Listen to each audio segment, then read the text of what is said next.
Welcome back to the Locks of the Day podcast. This is episode number 36. I'm here once again with Andrew and Zach. We're here with a little special edition episode for you. The MLB season starts tomorrow, and we are locking you in all season long. We got MLB futures, and we're going to start off with that. Today, we're going to bring you NHL, tennis, NBA, and then, of course, the MLB futures. Last podcast, we swept all 3 stars, so you better lock those ones in today, fellas.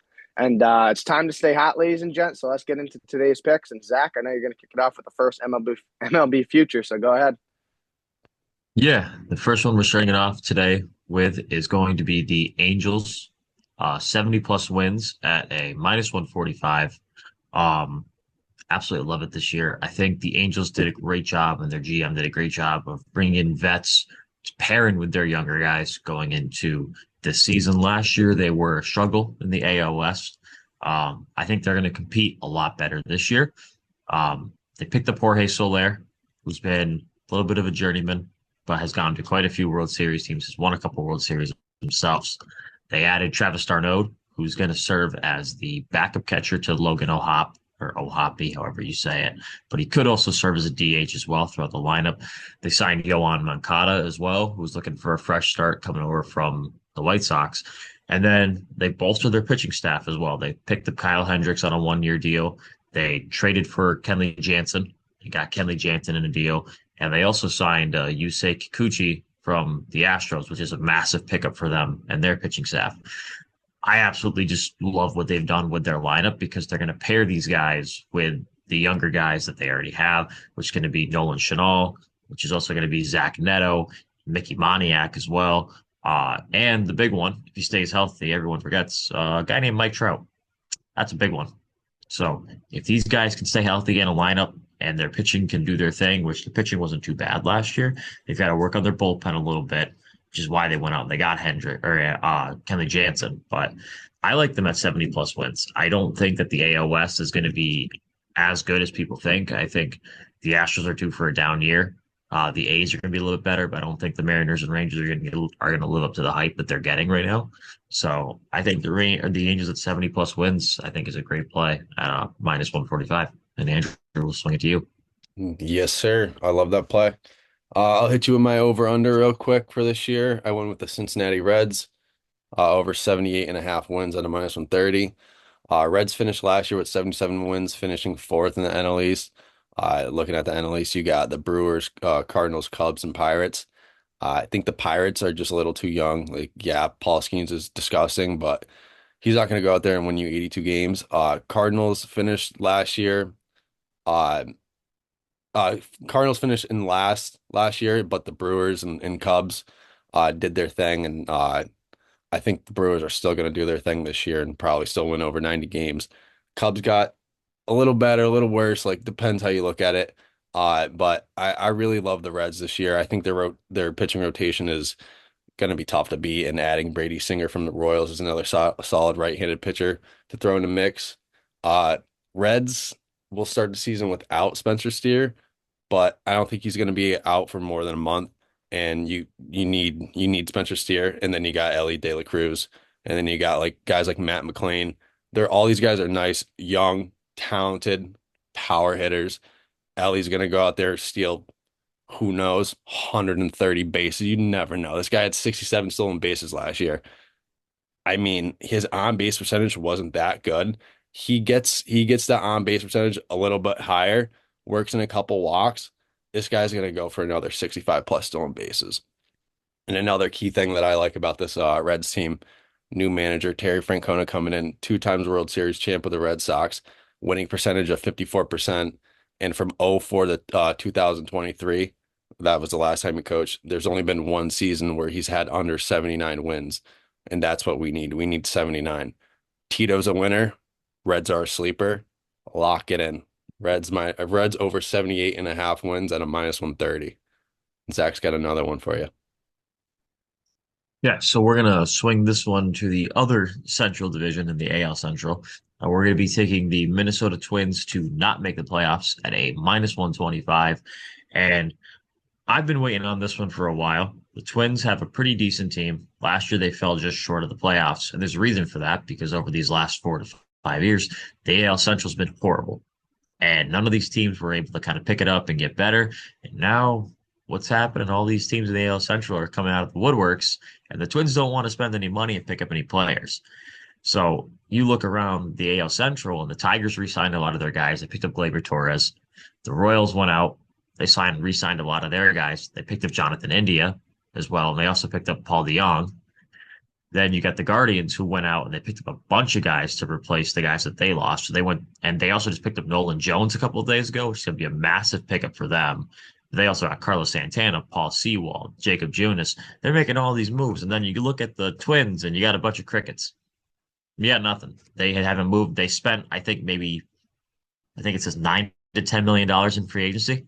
That's literally as low as you can go. I think they finished pretty much last besides the Marlins. And when you look at their lineup, it's not bad. It's a whole lot of average.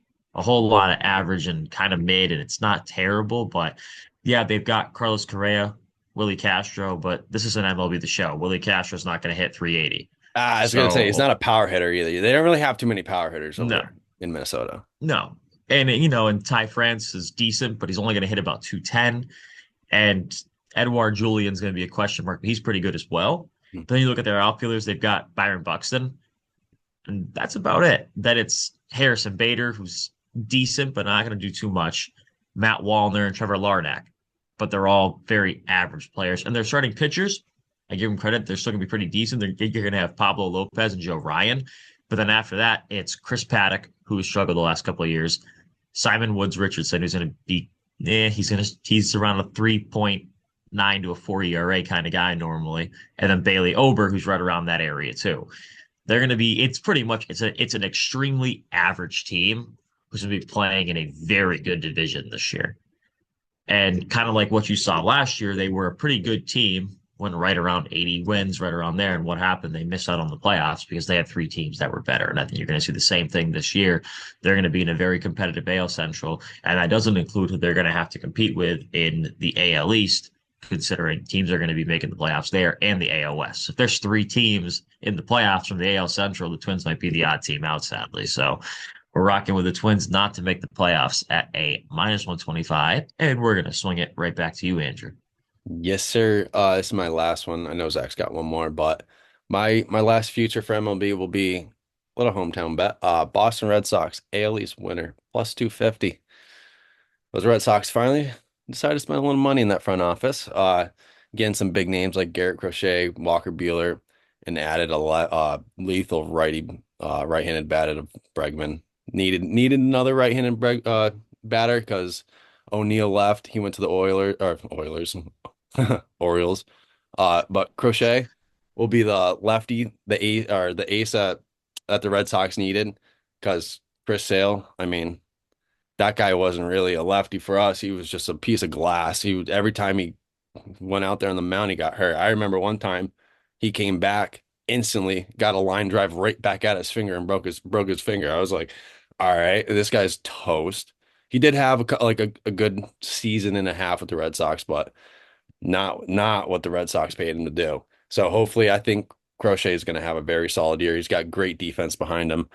He pitched in 32 games last year, had a 6-12 record. That was with the White Sox. He does have that. That was the worst defense of all time. That team is just abysmal. But I think he has Crochet has a very good chance of winning the AL Cy Young. Because you have guys like Bregman and Story in the infield.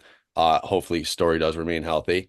And now that Bregman will be playing 50% of his games at Fenway, his stats at Fenway over the past 9 years are crazy. 98 plate appearances over the course of 21 games. Bregman's hitting .375 with 7 home runs, 9 doubles, 15 RBIs, a slugging percentage of .750, an OPS of 1240. And those numbers are incredible because he's first in all of them at Fenway. For OPS, with over 75 plate appearances, he's second all-time slugging percentage and second all-time on-base percentage, only behind Ted Williams. That's wild. Bregman belongs at Boston. But I think the Red Sox can win the AL East because they're really only competing with the Yankees and the O's at this point. I know Zach's a Rays fan. I don't think they got it this year, bud. But the Yanks, they're they're kind of banged up. Uh, they don't doesn't look like they have too much pitching. Like, yeah, they got Max Fried and Rodon, but those are two lefties, and I bring them to Boston, they're gonna get bunked. They're gonna get absolutely torched in Boston. And then you looking at the O's, I don't think they're gonna be as successful as they were last year. Like they're a very, very young team. And getting rid of Corbin Burns, I think, is gonna hurt them more than they think. And Grayson Rodriguez, considered their ace. I don't know. I don't think that guy's as good as they say, and he's having some elbow issues right now too. So I know he's out, but never know. That could lead to more injury, like serious injury. So I think the Red Sox are just in a perfect spot right here. I think they're underestimated. I think their win total was 86, and like the O's are like 88 and a half. So that plus 250 for AL East winners pretty juicy. So I'm riding that Red Sox AL East winner plus 250. And Zach's will he'll lock you into the last one. Yeah. No, I like that play too, coming in with the Sox because the Yankees have a lot of question marks from last year. I think too, like when you look at their lineup, as we saw them throughout the playoffs, pretty much it was just Aaron Judge and Juan Soto. Yeah. And now with Juan Soto gone, it's going to be interesting. But I will say, I do think their catcher there, Austin Wells, is set for a big year because he was Yeah. raking the ball last year. He was But looking there's good. not there's not really much else. And like you said, the Orioles didn't want to spend money. Mm-mm. Tyler O'Neill joins them. He went to the Oilers first, Yeah, and then he went Oilers. to the He went Orioles. to Edmonton. Went went to Edmonton first and came back. But they'll spend money on him, but they didn't want to spend the money on Corbin Burns or other guys. Wild. Uh Wild. I mean, and everyone else, it's like the Blue Jays who Yeah. knows? The Rays are still trying to develop, but I also did realize too, because obviously the Rays aren't playing in their own stadium this year.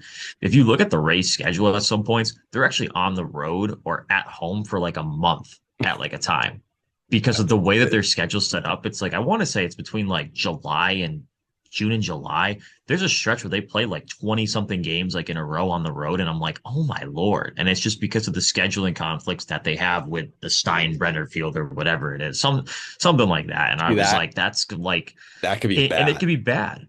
Yeah, Could be because bad. if you hit a stretch of 2 or 3 games in a row that you lose, and then you're going to be on the road for another 3 weeks, it can make a Mhm. massive difference in your season. Yeah. So it's literally you are gambling if you're taking anything over with that team because you have no idea what you're going to be looking at. But I think it's great value, and having them at a plus against the Yankees as well is not bad. Yeah, So, not bad. but we'll fire into the last one here.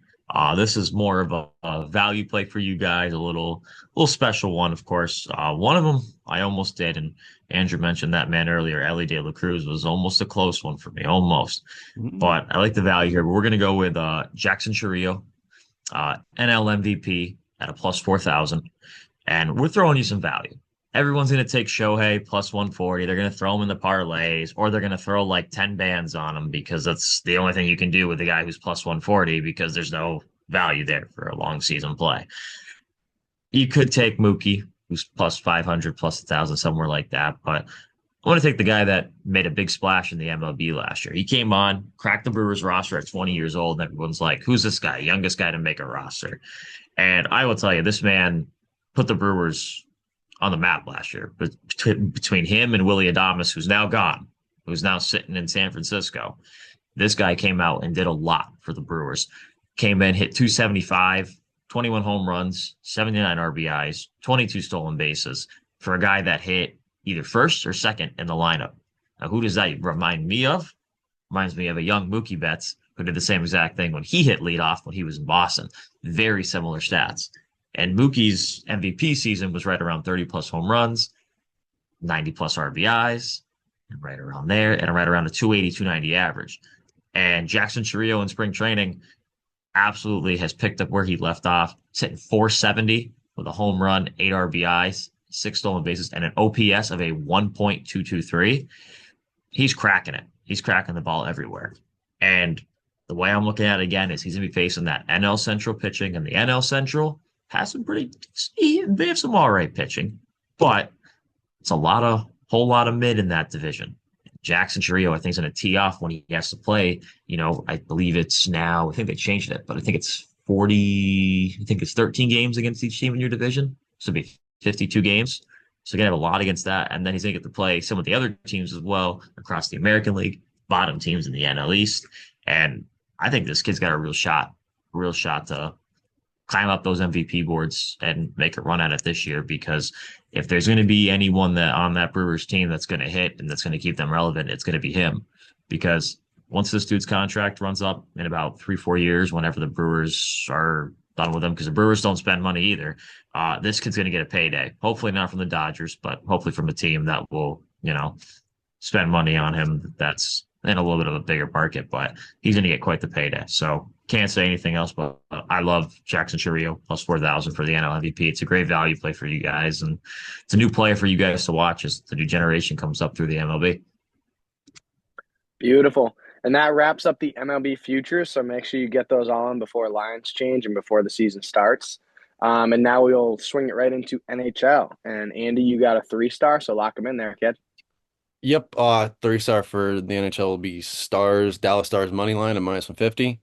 I'll make this really quick. It's kind of a no-brainer too. No McDavid, no Draisaitl. Those two combined for over 191 points. So expect the Oilers to struggle offensively. And I think the Stars being this low of a line is like free money. They're a top 5 team in goals with 3.36. Top 4 team in lowest goals against with 2.5. They're also third lowest penalized team. They've won 3 of their last 4. I mean, they start a 4-game road trip here in Edmonton. I love the money line. No McDavid, no Draisaitl. Lock it in. -150, 3-star. Swing it over Zach. Yeah, we're in a similar boat as well. In our 2-star, we're going Ducks money line at -130. Pretty much in this one, this usually would be a season splitter for us, but just with how the Bruins are playing as of late, pretty much here we're just fading them. Pretty much these teams have 2 even records, but the Bruins have been missing quite a few defensemen as of late, and it's kind of shown as well. I believe, Andrew, you said a stat too. The Bruins are only averaging like 15 shots, I believe it was, over Some the bullshit last like couple of that, but games. they're also in their last like 7 games, they let up like 35 goals. Like they're just Mhm. abysmal right now. They're on like a 6-game losing streak. They suck. There you have it. But um, with that being said, that kind of sums it up right there. Their goals against average has gone up to a 3.26. And I think the big one, too, is that the Bruins are averaging now about close to 30 shots a game when they were at 28.5 just a couple weeks ago. And I think the Ducks have been all right on defense, but they've done enough to kind of keep themselves still in playoff contention, but nothing crazy. But I do think in this game, like I said, it's more so not that I'm going with the Ducks, but more so that I am going to fade the Bruins in this one just because of the cold streak that they've been on. And going into this game as well, we have a Frankie Vetrano alert as well because we are Sure. needing, what was it, 25 goals? 20, yeah, or 26 and a half. I think it's 26 and a half. 26 and a half. He's going into this one with 20 with Firing 12 games to Frankie. play. Get firing, 20 to Frankie. go with 12 Come games to on, yeah, Frank the 12 games to Tank. go. And this is the time against a team that's struggling. We can't seem to play a lot of defense right now. Frankie might go for a couple. He's on PP1. So hopefully we get Frank going. So, but that'll be our 2-star Ducks money line at -130. Love it. Beautiful. Love it. There's your NHL premium locks. And now I'll swing it right into tennis. For WTA Miami, scheduled for 7 p.m. Eastern time tonight, we got a 3-star Jessica Pegula -2.5 at a -150 versus Emma Raducanu. Pegula is number 4 in the world, while Emma is number 60. And Pegula is a top 5 player, like a legit top 5 player in the world, and is on an absolute tear right now this year. And Emma has been playing very well her past 2 to 3 matches, but I just don't see her holding up against an opponent like Pegula. I mean, Pegula is 10-1 in her last 11, playing all good opponents, while Emma is 4-0 in her last 4. But she's 5-6 in her last 11. And her last 4 matches, only one of them impressed me against Emma Navarro, which is a top 10 player. You could say she's on the brink of 10, probably top 15 realistically. Good player, though. So that is impressive. But like I said, 5-6 in her last 11, and only one is impressive. And Pegula's best is levels above Emma's best. It's just that simple. So Pegula would have to play a bad match to even let Emma have a chance here. So I'm loving 3-star Jessica Pegula -2.5 at a -150. Lock it in. Then for a 2-star, we got Vegas sleeping. This is scheduled for 8:30 p.m. Eastern time. We have a 2-star Linda Fruvertova money line at a plus 140 versus Daria Seville. Fruvertova is number 215 in the world at age 19, which is impressive. And Seville is number 105 in the world at age 31. So her prime is over. Seville is, of course, the more experienced player. And if she played her best match, she would most likely win. But she just hasn't been playing her best game recently. And Fruvertova, on the other hand, has been playing exceptionally and has had a very tight match versus Lynette. She beat Haddad Maya and she smacked Laura Siegman, which is pretty impressive. Those are both very, very solid players, and I would take them both against Seville as well. So I'm definitely willing to ride the hot wave here with the player who's still very talented while playing better tennis recently. So we're going to lock in a 2-star, Linda Fruvertova money line at a plus 140. And that locks up the tennis. And now we'll swing it right back into NBA. And Andy, you got a 3-star, right, kid? Yes, sir. This is going to be very quick. It's a season splitter. Pacers money line plus 100. They're going up against the Lakers. Lakers won the first matchup in 7, by 7 in LA. So I love the Pacers to win this one at home. They're also hot right now on a 5-game win streak, and they're a plus 100. So I'll be taking that. So lock up Pacers money line plus 100, 3-star. And Zach's got the 2. Yeah, for the 2-star, it's going to be Suns and Celtics over 220 or 220 and a half, sorry, at a minus 110. What I'm really liking in this one is you got 2 offensive heavy teams. Celtics are top 3 offensive team. Suns are 7th in the offense category. Boston up there on the defensive side, they're still going to play in the top 4 as well on defense. But the Suns, we're going to take a little flop down. They're going to be right around that number 20 spot, as they've played a lot of offense and not a whole lot of defense this year.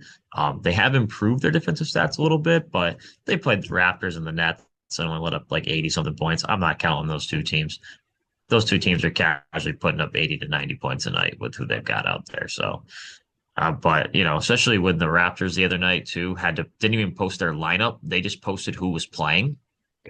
They were just like, here's our inactives, here's our actives. Half our team's out, half our team's playing. Gotta be so illegal. It's literally that's what they did, so which I thought was hilarious. But when you're holding teams like that to 90 points, that shit don't count. So, but other than that, the Suns have been putting up points recently. They've scored 107, 129, 127, 123, 108. And then you go to the Celtics side of things, they've put up 115, 104, 121, 129, 113. This is also going to be an ESPN game, so it's a nationally broadcast game. So I love the over here. This is also the first meeting between these two. So in a couple of weeks, I could see them going under when they travel to Boston, because that's when I see the Suns when I see the Celtics absolutely pumping these guys in a couple of weeks. So, but I love it here. Over 220 and a half at a minus 110, 2-star to end our pod. Beautiful. And there's the NBA premium. So that's everything. You got your MLB futures, you got your NHL, tennis, and NBA, all premium locks. Make sure you get them in today before lines change. That wraps up podcast number 36. Thank you so much for tuning in to the Locks of the Day podcast, and we will see you next week. Peace.